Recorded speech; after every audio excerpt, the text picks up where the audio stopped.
Hello everyone, class 8. How are you guys? I hope you all will be fine. So without any wait, let's look the new chapter in your science book, that is the light. Okay, so in the light session what we can discuss here. Okay, so let's look. Light is nothing but the such a things which making visual to us, and that is a good definition for the light.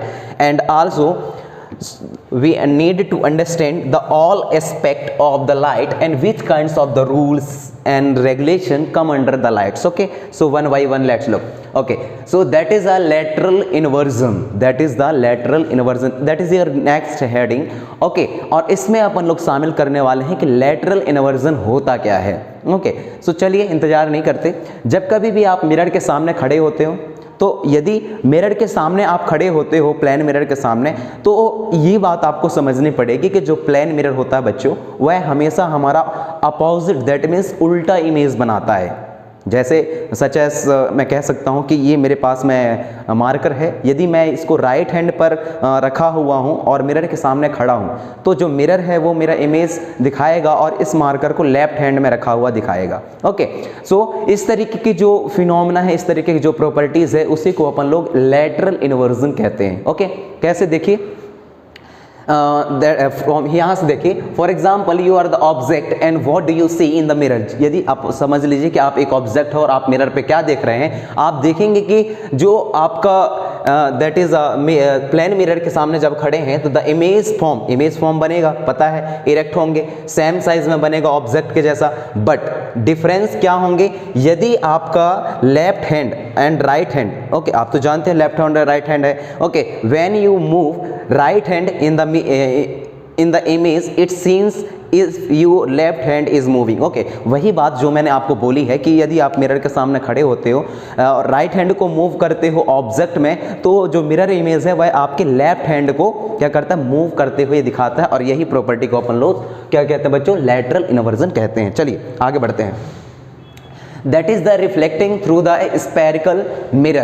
Okay, so what meaning the spherical mirror? First of all, that is the first question you have. Okay, so spherical mirror को समझने के लिए आप लोगों को concave और convex को भी समझना बेहद जरूरी है. ओके, तो देखते हैं जो रिफ्लेक्टिंग होता है स्फेरिकल मिरर के थ्रू लाइट, वो किस तरीके का है. If the reflecting surface of a spherical mirror is a concave, मैंने बताया कि स्फेरिकल मिरर में आपके दो चीजों को शामिल किया गया है, दैट इज कॉनकेव और दूसरा आता है बच्चे क्या, आपका कॉन्वेक्स. ये दो अलग अलग तरीके के आपके क्या है, मिरर हैं. ओके, जिसकी स्टडी और जिसकी पढ़ाई अपन लोग जो है किसके, स्फेरिकल मिरर के अंतर्गत करते हैं. क्या लिखा गया है, if the reflecting surface of a spherical mirror is concave, यदि स्फेरिकल मिरर का रिफ्लेक्टिंग सरफेस कॉनकेव है, it is called as a concave mirror. तो उसको हम क्या बोलते हैं, कॉनकेव मिरर बोलते हैं. If the reflecting surface of a spherical mirror is a convex and we are called the what, convex mirror. Okay, आप इसको आसान लैंग्वेज पर, इजी लैंग्वेज पर कैसे ध्यान रखेंगे, इसके लिए अपन लोग सिंपल सा एक डायग्राम लेते हैं. आप सबके घर में स्पून होगा, स्टील का स्पून, कुछ इस तरीके के स्ट्रक्चर का रहता है स्टील का स्पून, ये इस तरीके के स्ट्रक्चर का रहता है, जिसमें सबसे अच्छा और सबसे गुड पार्ट जो है उसका ये है जिसमें अपन लोग इजीली समझ सकते हैं कॉनकेव और कॉन्वेक्स मिरर को. ओके, सो जब कभी भी आपने जो उभरा हुआ हिस्सा है स्पून का, इसके ऊपर अपने जो फेस है उसको देखते हैं, तो आप देखेंगे कि जो आपका फेस है वो साइज में बहुत ज़्यादा बड़ा दिखाई देता है. ओके, बिग साइज में दिखाई देता है, और साथ ही आपके जो चेहरा है, आपके जो फेस है वह टेढ़ा मेढ़ा सा दिखाई देता है. That means it's confirm that it's indicate that is a behave like a concave mirror. Okay, but if you are looked in the inside of the spoon, so आपकी जो इमेज है वह बिल्कुल छोटा सा दिखाई देता है और खूब इतना सा एरिया को वह कवर करता है. कौन, स्पून का अंदर वाला हिस्सा जो कि धंसा हुआ है. ओके, तो यह जो है कॉन्वेक्स मिरर की तरह काम करता है, जबकि उभरा हुआ हिस्सा कॉनकेव की तरह काम करता है. ये बात भी आपको समझनी पड़ेगी. ओके, यहाँ देखिए कुछ डायग्राम दिए गए हैं reflecting from the lens and the convex lens and the concave lens के बारे में। सो ये देख सकते हैं, ये इस तरीके से यहाँ दिखाया गया है, that is a concave mirror है जिसमें रिफ्लेक्टिंग सरफेस सामने ही होती है और रिफ्लेक्ट होकर के सारे जितने भी रेसेस जो पैरेलल जाती हैं वह फोकस को हिट करते हुए वापस आ जाती हैं। But in the case of the convex mirror, so convex mirror के केसेस में ऐसा नहीं है। जैसे ही पैरेलल जाती हैं कोई रेसेस तो वह किसी पर्टिकुलर पॉइंट को हिट करते हुए यहाँ से निकल जाती हैं, ओके, और ऐसा लगता है कि हमें ये फोकस को हिट करती हुई जाती होंगे, बट ऐसा नहीं होता। ओके, एक्चुअली ये आपके हायर क्लासेस में है। आप देखते होंगे कि जो कॉन्केव मिरर है उसका जो रिफ्लेक्टिंग सरफेस है वह इस तरीके से होता है, ओके। बट अब अपन लोग किसकी बात करें, दैट इज यदि हम कॉन्वेक्स की बात करें तो कॉन्वेक्स में क्या है बच्चों, एक मिनट, हाँ, ये इस कुछ इस तरीके से, ओके। तो दोनों में थोड़ा सा डिफरेंसेस होते हैं। आगे बढ़ते हैं। Yes, use of the spherical mirror, that means अपन लोग स्पेरिकल मिरर का यूज कहाँ कहाँ करते हैं, ओके। तो स्पेरिकल मिरर का यूज आपको यदि पूछा जाता है तो आप इसमें दो कैटेगरी को शामिल करेंगे, एक तो कॉनकेव को और दूसरा कॉन्वेक्स को। वाई? बिकॉज द कॉनकेव और कॉन्वेक्स दोनों ही किसके अंदर आते हैं बच्चों, स्पेरिकल मिरर के अंदर आते हैं। और कॉन्वेक्स और कॉनकेव के यदि आपको यूजेस आ गए तो आप यकीन करिए कि आपको कॉन्वेक्स जो स्पेरिकल मिरर है उसके भी जो यूजेस हैं वो भी लिखते आ जाएंगे, ओके। तो देखिए यही चीजें इसमें शामिल किया गया है कॉन्वेक्स और कॉनकेव मिरर को, यदि हम स्पेरिकल मिरर के यूजेस को समझने की कोशिश करें तब, ओके। तो कॉन्वेक्स जो मिरर होता है एज अ साइड मिरर के तौर पर यूज की जाती है। साइड मिरर यू नो, जितने भी गाड़ियां होती हैं बच्चों, तो गाड़ियों के साइड मिरर के तौर पर यूज की जाती है ताकि जो पीछे के जो गाड़ियां हैं उनको अच्छे से देखा जा सके, पीछे के ट्रैफिक को अच्छे से समझा जा सके। कॉनकेव जो मिरर है आपका, इसका जो है आपका सैलून में यूज़ किया जाता है, ओके। जो नाई होते हैं जहाँ पास बाल काटे जाते हैं उन जगह पर यूज़ किए जाते हैं, जो आपके छोटे फेस का इतना बड़ा फेस करके दिखाया जाता है, तो वहाँ जो है इसकी यूज़ की जाती है कॉनकेव मिरर की। कॉनकेव मिरर का यूज़ जो है डेंटिस्ट के द्वारा भी किया जाता है, दांतों को अच्छे से देखने के लिए मेडिकल फील्ड में, ओके। और साथ में सर्च लाइटिंग के तौर पर भी यूज़ की जाती है, दैट मीन्स सिंपल टार्च को के तौर पर भी कॉनकेव मिरर का यूज़ किया जाता है, ओके।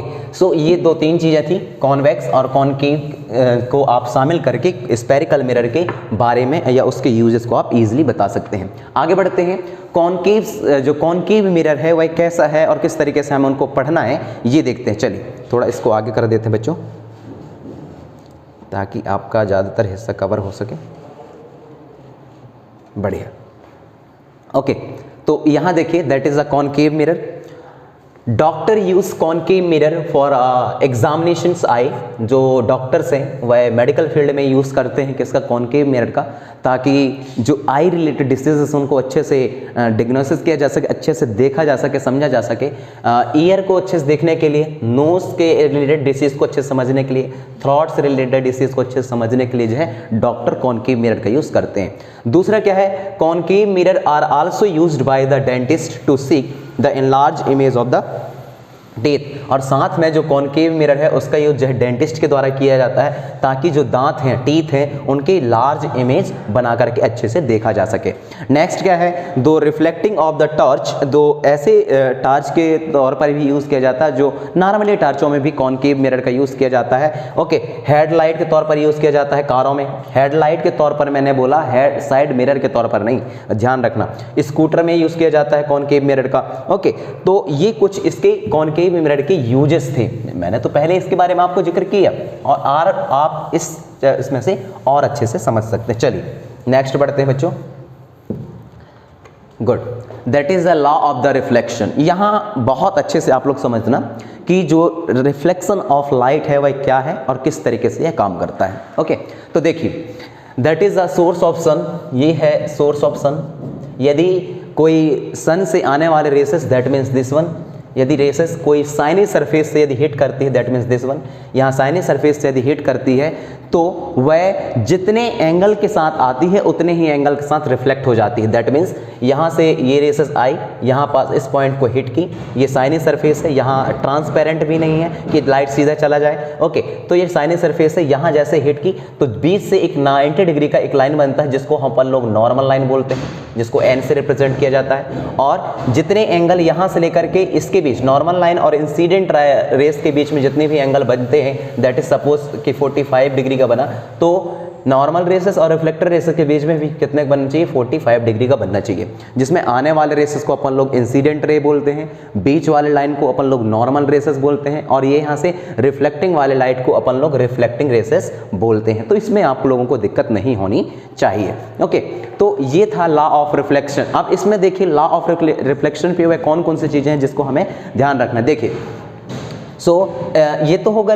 रिफ्लेक्शन की whenever the light come and hit to the shining surface and it's reflect, okay, it's reflect, this behavior is known as the reflection of light, okay, but law of reflection of light में क्या लिखते हैं अपन लोग, law of reflection of light क्या लिखेंगे, अच्छे से देखना कि जो दैट इज यहाँ से नॉर्मल लाइन और इंसिडेंट रेसेस के बीच में बनने वाला जो एंगल होता है उसको हम आई एंगल बोलते हैं, और नॉर्मल लाइट और रिफ्लेक्टेड रेसेस के बीच में बनने वाले जो एंगल होता है उसको अपन लोग एंगल आर बोलते हैं। That means angle I is nothing but the incident angle और angle R is nothing but the reflected reflected angle. तो ओके, तो यहाँ देखते होंगे कि 45 इधर भी है, 45 इधर भी है। तो जो law of reflection of light है उसका फर्स्ट रूल कहता है कि जो इंसिडेंट रेसेस है उस जितना उसका एंगल बन रहा है वो हमेशा इक्वल होता है किसके, रिफ्लेक्टेड एंगल के। दैट मीन्स फर्स्ट रूल कहेगा कि angle I is equal to the angle are.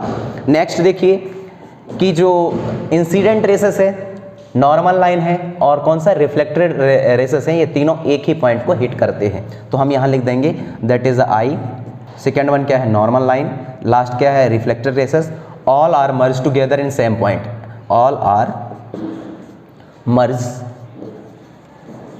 In same point, that is your second what बेटा, लॉ। ओके, देखते हैं incident rays, the light ray falling on the any surface is called the incident ray. अब आपसे पूछा जाता है कि incident ray क्या है, मैं that means such a light which are falling on any surface is called the incident rays. Second word हमारे सामने था रिफ्लेक्टेड रेसेस का, क्या है, reflected rays the light ray that come back after the reflection is called the reflected rays. That means कि reflection के time पर जो कम बैक होती है ऐसी लाइट को अपन लोग रिफ्लेक्टेड रेसेस बोलते हैं। Now the next normal rays क्या है, नॉर्मल रेसेस जो है जहां से इंसिडेंट एंगल और रिफ्लेक्टेड एंगल के बीच का जो पॉइंट है जो 90 डिग्री का एंगल बनाती है, दैट मीन्स दिस वन, इसको अपन लोग नॉर्मल लाइन बोलते हैं। बट इसमें क्या है, the line of the perpendicular to the reflected surface is called the normal line. बढ़िया है। एंगल ऑफ इंसिडेंट क्या है, the angle of incident is nothing but the angle between the normal line and the incident rays. So next question क्या है, reflected angle क्या है, reflected angle is nothing but the angle between the normal line and the reflected rays. Okay, तो incident angle incident race और normal line के बीच बनता है, normal line और रिफ्लेक्टेड रेसेस के बीच बनने वाले एंगल को आर कहते हैं और इसको हम रिफ्लेक्टेड एंगल भी बोलते हैं। ओके, तो यही बात इस स्लाइड में हमें समझनी थी जो हमने बहुत अच्छे तरीके से समझा। चलिए आगे बढ़ते हैं।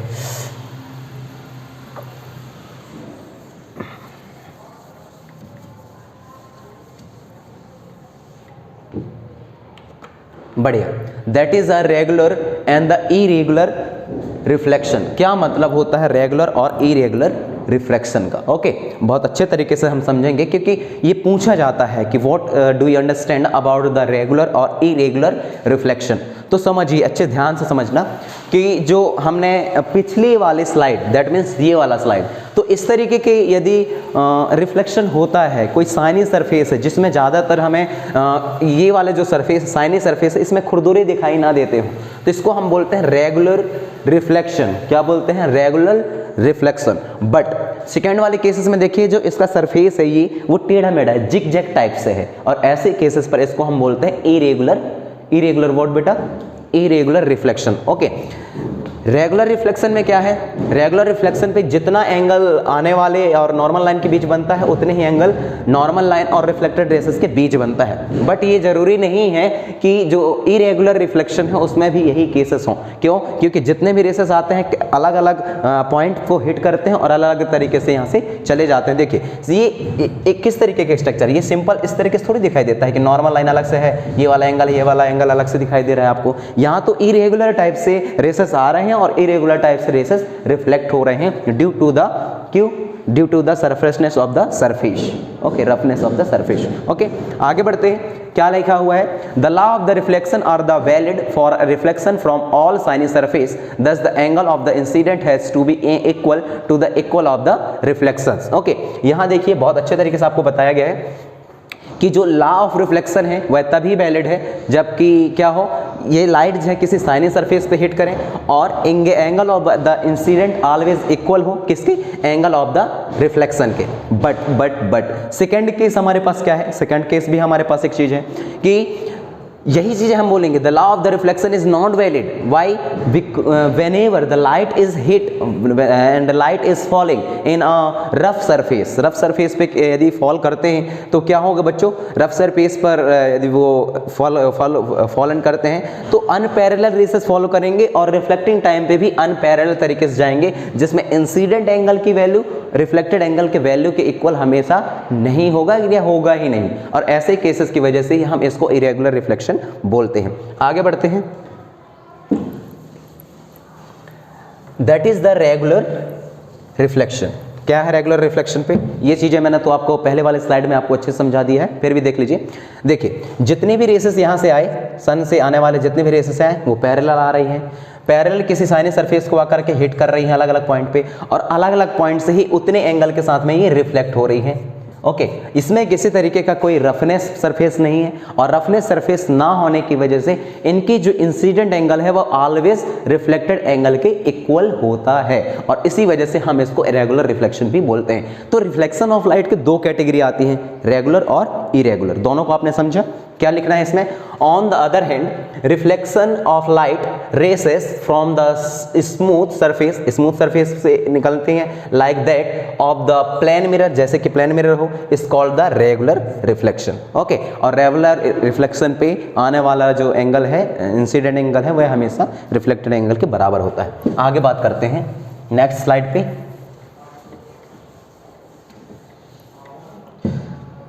Yes, that is a multiple reflection. कैसे?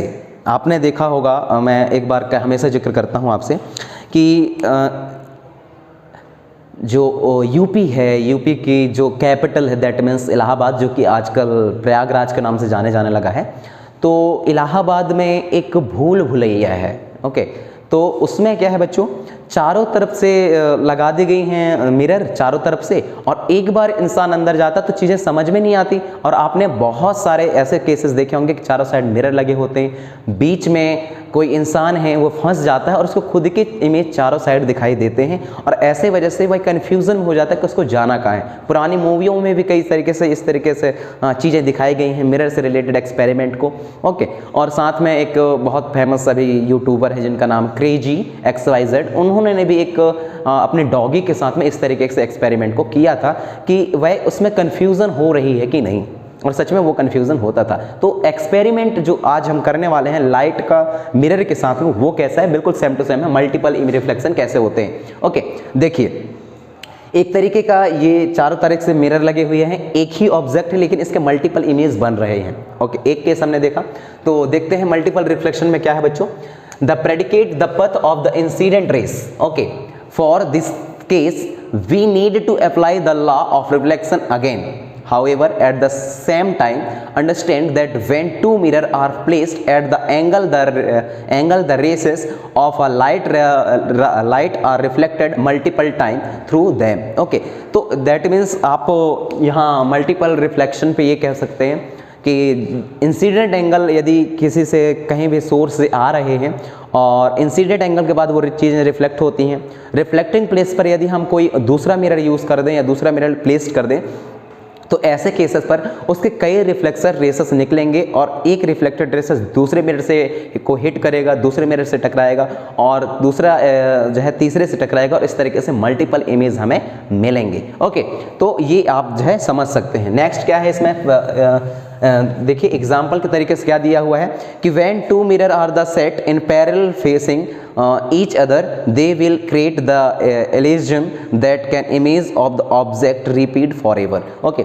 दो मिरर को सामने एक ही जगह पर प्लेस कर दिया जाए और आप सामने खड़े हो तो दोनों मिरर पर आपके इमेज दिखाई देते हैं, और दो मिरर सामने हैं, दो मिरर पीछे कर दीजिए तो उनसे जो रिफ्लेक्टेड आने वाले इमेजेस हैं वो यदि पीछे वाले मिरर को हिट करते हैं तो यहाँ से भी रिफ्लेक्शन पैदा होगी और एक ही ऑब्जेक्ट के मल्टीपल इमेजेस बनेंगे। ओके, नेक्स्ट बात करते हैं क्या है, that is kaleidoscope and the illustration of the multiple reflection. Okay, multiple reflection के आप बहुत सारे लाइटिंग देखते होंगे। ओके, दैट इसमें से कुछ हैं, देखिए ये दो तरीके के इलस्ट्रेशन लाइट दिखाए गए हैं। ओके, इलस्ट्रेशन लाइट दिखाए गए हैं। The kaleidoscope also use multiple reflection through mirror to form a beautiful pattern. Okay, तो जो कैलेडोस्कोप होती है एक ऐसे डिवाइस जिससे होकर के इस तरीके के इमेज को अपन लोग अचीव करते हैं, मिलता है हमें। ओके, तो उसमें भी मल्टीपल रिफ्लेक्शन थ्रू मिरर के थ्रू करवाया जाता है, मल्टीपल रिफ्लेक्शन, जिससे हमें एक ब्यूटीफुल पैटर्न मिलता है। ओके, तो ये तो कुछ एग्जाम्पल हैं। आगे बढ़ते हैं। आगे क्या दिया हुआ है, sunlight and the colours. Okay, sunlight and the colours, क्या पढ़ना है इसको हमें, सनलाइट एंड द कलर्स में आपको पता है बच्चों कि जो हमारी सनलाइट है हमें एक्चुअली 7 अलग अलग डिफरेंट कलर की चीज़ें दिखाई नहीं देती। उसको हम जब कभी भी एक्सपेरिमेंट करें तभी हमें वो 7 कलर जो है पॉसिबल होते हैं कि वो हमें दिखाई दें, समझ में आए। ओके, तो वह एक्सपेरिमेंट में शामिल होता है आपको rainbow formation, spectrum formation by the prism. Okay, तो ये कुछ केसेस हैं, कुछ स्मॉल तरीके के एक्सपेरिमेंट है जिसकी मदद से अपन लोग 7 कलर को ईजिली ऑब्जर्व कर पाते हैं। ओके, तो सनलाइट में क्या है देखिए थे, sunlight and the its colours. Okay, the 7 colour are violet, और वो 7 कलर कौन कौन से हैं जो कि सनलाइट में शामिल होते हैं, that is a violet, okay, indigo, blue, green, yellow, orange, red. Okay, all this spectrum of color we can perform this simple activity. Okay, that is a simple activity के थ्रू जो है आप इस white light को किसमें 7 अलग अलग colour में बदल के और देख सकते हो कि जो हमारा सन रेसेस है वह 7 अलग अलग कलर से किस तरीके से बना हुआ है। ओके, नेक्स्ट बढ़ते हैं। ये कलर्स याद रखना बच्चों के, क्या दिया हुआ है, that is a violet, indigo, blue, green, yellow, orange and red. Okay, these are the 7 colour. Next बढ़ते हैं। यस, द ह्यूमन आई, ये भी हमारे लाइट से ही रिलेशन पे है। हमें चीज़ें क्यों दिखाई देती हैं, कोई भी चीज़ हम विजुअल या हमारे जो sense organ that means eyes, वह कब हमें चीज़ों को ऑब्जेक्ट को देखने के लिए मजबूर करती है। ओके, सो इसका फिनोमेना कुछ सिंपल सा है कि किसी भी ऑब्जेक्ट से जो आने वाले रेसेस होते हैं, लाइट रेसेस होते हैं, जब हमारे रेटिना से को हिट करती हैं तो रेटिना में इमेज बनता है और जो ऑप्टिकल्स जो लाइट है उसको ऑप्टिकल्स इंफॉर्मेशन बोला जाता है। इसको इलेक्ट्रिकल सिग्नल में बदल दिया जाता है ऑप्टिकल नर्व के द्वारा। आइस का ही एक हिस्सा है जो यदि अभी आगे यदि आइस के बारे में कुछ स्लाइड आती हैं तो उसमें मैं आपको ज़रूर इस बात का जिक्र करूँगी कि रेटिना कहाँ होता है, ऑप्टिकल नर्व किसको बोलते हैं। ओके, तो मैं क्या बात कर रहा था कि किसी भी ऑब्जेक्ट से जो आने वाले रेसेस होते हैं जब हमारे आई के important part that is called retinas को हिट करती हैं तो रेटिना जो है उस ऑब्जेक्ट का इमेज बनाता है और ये ऑप्टिकल इंफॉर्मेशन होता है जहाँ रेटिना तक पहुँचने तक। ओके, और जब रेटिना जो है इस इमेज को बनाई हुई इमेज को ऑप्टिकल नर्व के द्वारा जो है ब्रेन में सेंड कर दिए जाते हैं। ओके, तो ऑप्टिक नर्व का काम क्या है, ये लाइट सिग्नल को इलेक्ट्रिकल सिग्नल में कन्वर्ट करता है और उसको ब्रेन में भेज देता है और ब्रेन आइडेंटिफाई करता है और वह कई चीज़ें ऑब्जेक्ट के बारे में बताता है जैसे कि उसकी शेप, उसकी साइज़, उसकी कलर। ओके, तो ये सारी चीज़ें कुछ इस तरीके से चलती हैं, इस तरीके का मैकेनिज्म हमारे आइस में होता है। ओके, देखते हैं the human I. The human I sense organ एक तरीके का सेंस ऑर्गन है, आपको पता होना चाहिए। हमारे जो बॉडी है उसमें 5 सेंस ऑर्गन है जिसमें से आई जो है one of them. Okay, then your tongue that is mouth and that is your ear, nose and the skin. That are the 5 sense organ which are very important role play in our life to achieving the some knowledge from the environment. Okay, so it is also known as the knowledgeable sense organ. Okay, sensory sense organ, एक ऐसे sense organ जिससे हम कुछ चीज़ें सीखते हों। Okay, चलिए, तो अपन लोग क्या दिखाया गया है यहाँ कि जो ह्यूमन आई है एक तरीके का सेंस ऑर्गन है। Okay, it help in seeing different object, यह जो है अलग अलग तरीके के ऑब्जेक्ट को देखने में मदद करती है। The light reflect from different object enter our eyes, मतलब जो लाइट है वह रिफ्लेक्ट होती है किसी भी ऑब्जेक्ट से और हमारे आई में इंटर करती है। एंड दस, और जो है we can see the things, और जैसे ही वह हमारे आई में रिफ्लेक्ट होते हैं तब हम चीज़ों को देख पाते हैं। ओके, कि हमारे अगल बगल हमारे चारों ओर क्या है। It is and the important organ, यह हमारे बॉडी का सबसे इम्पोर्टेंट ऑर्गन है। So understanding its structure is called the very important, तो इस वजह से हमें ज़रूरत है कि इसके स्ट्रक्चर को अच्छे से समझें। ओके, और ये इंपॉर्टेंट भी है। देखिए, दैट इज़ य ह्यूमन आई स्ट्रक्चर, जिसमें कॉर्निया होगा, दैट इज़ अ कॉर्निया, सबसे बाहरी वाला पार्ट जो कि ये डिसाइड करता है कि how much light are enter to the eyes, मतलब टोटल कितने सारे लाइट्स आते हैं, लाइट रेसेस आते हैं। तो कॉर्निया ये डिसाइड करता है कि कितना लाइट मुझे अंदर भेजना है एज अ इंफॉर्मेशन तौर। ओके, कॉर्निया का काम होता है। नेक्स्ट क्या है, प्यूपिल। प्यूपिल जो है बेटा आपकी आंखों के जो बीच का हिस्सा है, दैट मीन्स दिस वन, ये वाला। ओके, जो बीच का हिस्सा है उसको कहते हैं। तो जब प्यूपिल को हाई लाइट मिलता है तो अपने साइज़ को बढ़ा लेता है, और उसको जब डिम लाइट मिलता है तो अपने साइज़ को कम कर लेता है। इसी वजह से आपने सिंपल सा एक्सपेरिमेंट ऑब्जर्व किया होगा बच्चों कि जब कभी भी अपन लोग धूप में खड़े रहते हैं तब हमें कुछ टाइम के लिए चीज़ें वहाँ के अकॉर्डिंग मैनेज हो जाती हैं, लेकिन जैसे ही धूप से हम छाँव में आते हैं, शेड में आते हैं, तो हम यहाँ के एनवायरनमेंट को एडजस्ट नहीं कर पाते और थोड़ा सा हमें डार्कनेस फील होती है। इसलिए फील होता है थोड़ी देर बाद, और थोड़ी देर बाद अपन लोग नॉर्मल फील करने लगते हैं। इसकी एक वजह है कि जब हम धूप में रहते हैं, कॉन्टैक्ट विद द सनलाइट रहते हैं, तो हमारे जो प्यूपिल है, दैट मीन्स जो आँख के अंदर छोटा सा गोल सा काला सा स्ट्रक्चर है ना, वो उसको बोलते हैं, तो उसकी जो साइज़ है वह थोड़ा सा बढ़ जाती है। कब? जब अपन लोग धूप में रहते हैं तब। और जैसे ही हम छाँव में आते हैं, शेड में आते हैं, तो उसकी साइज़ को कम होने के लिए दोबारा थोड़ा सा काम करना पड़ता है, कुछ फ्यू सेकेंड्स लगते हैं जिससे वह अपनी साइज़ को दोबारा मिनिमाइज़ कर सके, और इसी वजह से थोड़ी देर के लिए हमें थोड़ा डार्कनेस फील होता है छाँव वाली जगह पर। ओके, नेक्स्ट देखते हैं क्या है, लेंस। हमारे यहाँ ये लेंस लगे होते हैं आंखों में, जो ये डिसाइड करते हैं, और इसमें किस इस तरीके सा लेंस लगा होता है कि ये फोकल लेंथ को एडजस्ट करता रहता है कि कितने दूरी पर ऑब्जेक्ट है तो मुझे कितना फोकल लेंथ बनाना है। ओके, और बढ़िया परफेक्ट इमेज देता है। That is the conjunction, that is a vitreous choroid, that is optic nerve, जिसके बारे में आपको बता रहा था कि ऑप्टिक नर्व होती है, दैट इज़ रेटिना। रेटिना में इमेज बनता है बच्चों, और रेटिना में इमेज बनने के बाद यह ऑप्टिकल इंफॉर्मेशन को यह ऑप्टिकल नर्व को दे देता है, और ऑप्टिकल नर्व जो है यह ऐसे सिग्नल में बदल देता है जिसको ब्रेन जो है एक्सेप्ट कर सके, और जो इन्फॉर्मेशन है वह ब्रेन तक चली जाती है, और ब्रेन आइडेंटिफाई कर लेता है कि जो ऑब्जेक्ट है उसकी साइज़ कितनी है, शेप कितना है, कलर क्या है उसका, बहुत अलग अलग चीज़ें। ओके, सो आपने ह्यूमन आई को भी देख लिया किस तरीके से। ह्यूमन आई की और भी अच्छे डेफिनेशन है यहाँ पर, देखते हैं। Okay, so the human I has a nearly spherical shape. जो हमारा ह्यूमन आई है ये देख सकते हो एक स्पेरिकल शेप का है, दैट मीन्स गोल है। Okay, and it is about in the inches in diameter, और इसके बारे में यदि हम कहें तो हम इंचेस और डायमीटर में समझ सकते हैं। The white portion visual from outside is the cornea. जो हमारे आँखों के सबसे बाहरी वाला हिस्सा जो कि वाइट कलर का होता है उसको हम कॉर्निया बोलते हैं, जो कि ये है। ओके, कॉर्निया बोलते हैं। Behind the cornea is spaced fill with a liquid known as the aqueous humorous. Okay, cornea के अंदर वो जो एक हिस्सा रहता है जो कि एक लिक्विड से भरा रहता है, जिसको अपन लोग क्या बोलते हैं बच्चों, यहाँ तो नाम दिया नहीं गया है, that is called aqueous humorous. Aqueous humorous बोलते हैं। Further behind is a crystalline lens, और उसके जस्ट पीछे एक लेंस लगा होता है, मैंने आपको बोला ह्यूमन आई में, जिसको अपन लोग क्रिस्टलाइन लेंस बोलते हैं। और क्रिस्टलाइन लेंस जो है इसके पास इतनी कैपेबिलिटी होती है कि यह एडजस्ट करता रहता है फोकल लेंथ, क्योंकि ऑब्जेक्ट कितनी दूरी पर है, कैसे मुझे एडजस्ट करना है। Between the aqueous humorous and the lens is the iris, मतलब यहाँ से लेकर के दैट इज़ कहाँ, यहाँ तो इमेज पे दिखाया नहीं गया है, फिर भी मैं बता देता हूँ। सपोज ये है एक तरीके का लेंस है, जिसको कि आप लोग क्रिस्टलाइन लेंस बोलते हैं, और बीच उसके जस्ट पीछे क्या है, क्रिस्टलाइन लेंस, और ये है एक्वस ह्यूमरस। एक्वस ह्यूमरस इसके जस्ट आगे वाला हिस्सा है।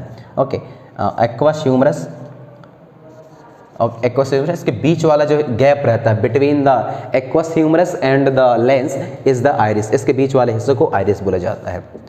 आइरिस क्या करता है बच्चों, ये जब अपन लोग सैड फील होते हैं, जब अपन लोग क्राई करते हैं, रोते हैं, तो उस टाइम से आंसू जो निकलते हैं, एक तरीके का लिक्विड होता है, सॉल्ट लिक्विड जो हमारे आंखों से निकलता है, उसी को अपन लोग जो आंसू का निकलना है उसके लिए कौन रिस्पॉन्सिबल है, वही आइरिस। ओके, देखते हैं नेक्स्ट क्या है। A muscular diaphragm which has the small hole it's known as the pupil. एक मस्कुलर डायफ्राम रहते हैं जिसके बीच में थोड़ा सा बहुत बारीक होल रहता है, उसको अपन लोग क्या बोलते हैं बच्चों, प्यूपिल बोलते हैं। जो आप यहाँ पास देख सकते हो, ये आगे वाला हिस्सा है, सॉरी ये वाला आगे वाला हिस्सा है प्यूपिल का, जो मैं इसके बारे में थोड़ी देर पहले मैंने आपको बहुत अच्छे तरीके से चीज़ें बताई। Okay, the प्यूपिल usually appear black, और जो प्यूपिल है यूजली ज़्यादातर लोगों के जो है प्यूपिल है वह ब्लैक कलर का दिखाई देता है, नॉर्मली मेरे भी। Okay, and control the amount of the light entering the eye, और साथ में ये भी रिस्पॉन्सिबल होता है कि लाइट को कितना अंदर जाना चाहिए, इसके लिए ये भी कॉर्निया, और दूसरा क्या है प्यूपिल, ये अलाउ करते हैं कि लाइट को कितना अंदर जाना है कितना नहीं। ओके, तो ये चीज़ें आपको समझ में आई होंगी। ये ह्यूमन आई है,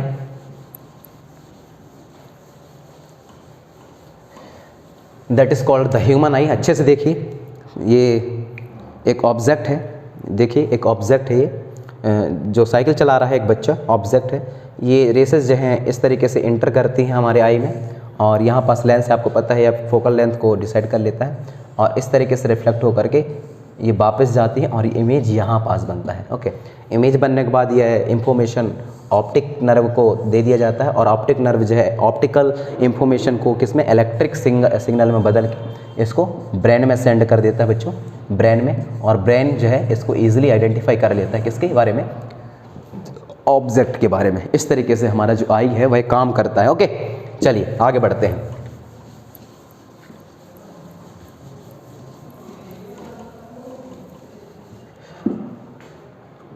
this okay, accumulation of the eye. क्या है एक्यूमुलेशन ऑफ द आई, देखते हैं। ये भी इंपॉर्टेंट टॉपिक है, बट आपको कौन कौन सी चीज़ें कवर करनी है मैं इसके बारे में लास्ट में आपको जिक्र कर दूंगा। ओके, फिर भी ये थोड़ा सा लंबा टॉपिक हो सकता है, देखते हैं। एक्यूमुलेशन ऑफ लाइट क्या है। The I focus on a different object by the changing the medium radius of curvature of the lens. Okay, accumulation में अपन लोग समझते हैं कि जो आई है वह फोकस करती है अलग अलग चीज़ों पर, और अपने जो रेडियस ऑफ कर्वेचर है उसको लगातार बदलती रहती है। The ciliary muscles relax to view distance object and contract the focus on the nearly object, this known as the power of the accumulation. Okay, तो ये डेफिनेशन आपका 8th क्लास आपके हिसाब से नहीं है और आपको ये चीज़ें नहीं पढ़नी है। ओके, चलिए आगे बढ़ते हैं। Yes, that is a persistence of vision, persistence of vision, the image of a object form in a retina। आपको पता है, मैंने अभी बताई कि जो इमेज है ऑब्जेक्ट का वह कहाँ बनता है, रेटिना में बनता है, बात सही है। Does not vanish immediately, it is stay for a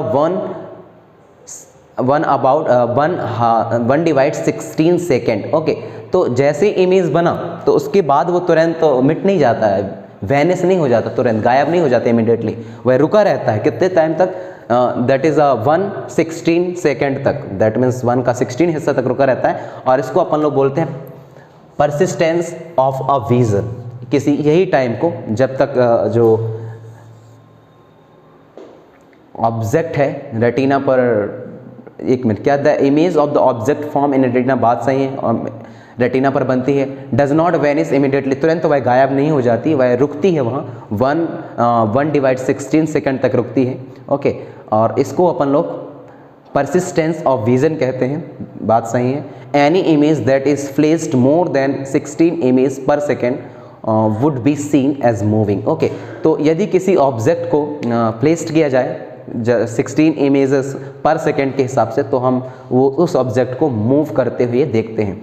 तो आपने देखे होंगे जो मूवियाँ हैं, जो वीडियोस हैं, तो वह नंबर ऑफ इमेज रहते हैं, नंबर ऑफ इमेज डॉटेड रहते हैं और वो बहुत जल्द मूव होते हैं। वो इसलिए होते हैं क्योंकि यहाँ आपने देख लिया कि मोर देन 16 इमेज को एक सेकेंड में दिखाया जाए, that is any image that is fledged किया जाए, मोर देन 16 इमेज एक साथ पर सेकेंड फेस्ट किया जाए, तो वही चीज़ें हमें मूव करती हुई दिखाई देती हैं। तो इसी वजह से वह चीज़ें हमें मूव करते हुए दिखाई देती हैं। आगे बढ़ते हैं।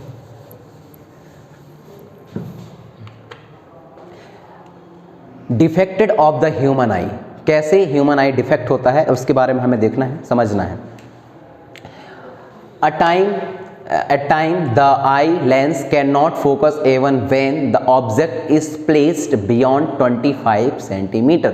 Some people cannot see nearby object clearly and see our object clearly and see distance. Okay, object clearly. This defect is called the hypertropia.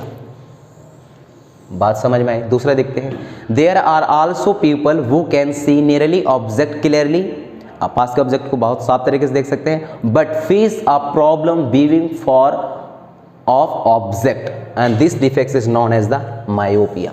बात सही है। Thus for such cases the eye lens had to be corrected using other lenses, okay, and the doctor ask you to wear eye spectacles. चलिए, आपसे पूछा गया है कि defect of the human eye में होने वाले कुछ विकार, कुछ होने वाले कुछ समस्याएं, ओके।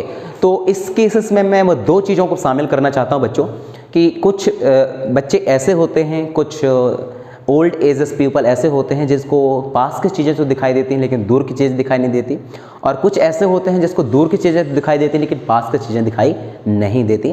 तो इस तरीके के जो डिफेक्ट होते हैं उनको हम किस नाम से जानते हैं, और डॉक्टर वाली जो लैंग्वेज है या मेडिकल साइंस उन आई रिलेटेड डिसीज को क्या बोलती है उसको अपन लोग देखते हैं। ओके, देखिए, at time the human lens can not focus even when are object is placed beyond the 25 centimetre. यदि कभी काल ऐसा होता है कि ह्यूमन आई जो है सही तरीके से अपने आप को विजुअल नहीं कर पाता, लाइट उसके अंदर सही तरीके से काम नहीं कर पाती।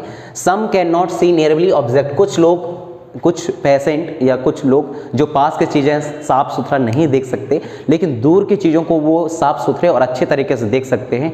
तो इस तरीके की जो डिसीज़ होती है, इस तरीके से जो डिफेक्ट होता है उसको अपन लोग हाइपरमेट्रोपिया कहते हैं, जिसमें ऐसे पेशेंट हाइपरमेट्रोपिया में ऐसे पेशेंट को शामिल किया गया है जिनको पास की चीज़ें दिखाई नहीं देती जबकि दूर की चीज़ें बाकायदा बहुत साफ सुथरे दिखाई देती हैं।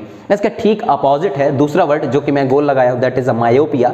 तो मायोपिया में क्या है, जस्ट अपोजिट हो जाएगा कि एक ऐसा पेशेंट जिसको पास की चीज़ें तो दिखाई देती हैं बट दूर की चीज़ों में देखने में थोड़ा सा समस्या होता है। ओके, उस तरीके के पेशेंट को मायोपिया का विकार हो जाता है, डिफेक्ट हो जाता है। और इन दोनों केसेस के जो डिफेक्ट है इनको ख़त्म करने के लिए अपन लोग कुछ एक्स्ट्रा लेंसेज का यूज़ करते हैं जो डॉक्टर की सलाह पर दिया जाता है, और डॉक्टर जो है हमेशा सलाह देते हैं, सजेशन करते हैं कि आपको स्पेक्टिकल्स बेयर करनी चाहिए, पहननी चाहिए। ओके, बात समझ में आई। चलिए आगे बढ़ते हैं, मिटा देते हैं इसको।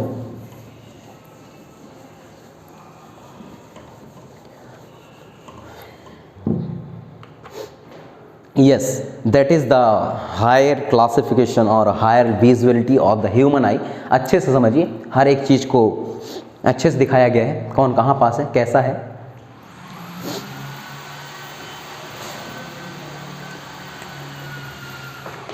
देखिए, that is a normal eye, मतलब नॉर्मल है, इसमें किसी तरीके से कोई डिफेक्ट नहीं।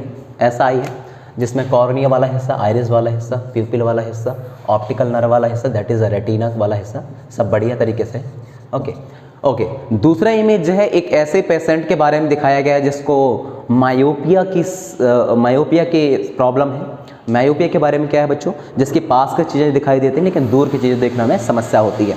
ओके, तो इनको मायोपिया कॉर्निया में क्या होती है, देखिए इनका जो ऑब्जेक्ट है सही तरीके से नहीं बनती। एक्चुअली जो ऑब्जेक्ट है एक नॉर्मल आइज का वो लास्ट में रेटिना में बनता है, लेकिन जो मायोपिया वाले पेशेंट होते हैं उनका जो इमेज बनाने का हिस्सा थोड़ा सा आगे आ जाता है और इसी वजह से इनको पास की चीज़ें जो है साफ साफ तो दिखाई देती हैं लेकिन दूर की चीज़ें साफ साफ दिखाई नहीं देती।